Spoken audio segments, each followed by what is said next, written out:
ایک اور بڑا پرابلم ہے، ہم ماں سے محبت کرتے باپ سے نہیں کرتے. ہمیں لگتا ہے میری ماں بڑی مجھ سے محبت کرتی ہے. ارے تمہاری بھول ہے. یہ ماں نے جو کچھ مجھے آج تک دیا کس نے لا کر دیا؟ میری ماں کو.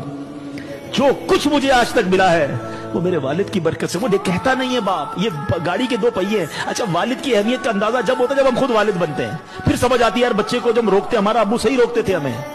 یہ میاں بیوی کی انڈرسٹینڈنگ ہوتی ہے کہ میں پیار کروں گی آپ ڈانٹیے گا، آپ ذرا سختی رکھیے گا. ہمیں لگتا ہے ابو ہم سے سختی کرتے ہیں، وہ ہم سے پیار نہیں کرتے. ارے سب سے زیادہ پیار ہی تمہارا تم سے باپ کرتا ہے. یہ دنیا کا واحد رشتہ ہے، یاد رکھنا پیارے اسلامی بھائیوں. کوئی دنیا میں یہ نہیں چاہتا کہ یہ بندہ مجھ سے آگے بڑھ جائے، کبھی بھی کوئی نہیں چاہتا. یہ والد ہے دنیا کا واحد رشتہ جو ہمیشہ یہ چاہتا ہے کہ میرا بیٹا ہمیشہ مجھ سے آگے بڑھ جائے، عزت میں بھی آگے بڑھے، دولت میں بھی آگے بڑھے، شہرت میں بھی آگے بڑھے، مقام بھی میرے بیٹے کا آگے بڑھ جائے. یہ وہ رشتہ ہے، یہ ایسا پیار ہے والد اور بیٹے کا. تو ماں باپ کی قدر کرو میرے بچوں، میرے بھائی.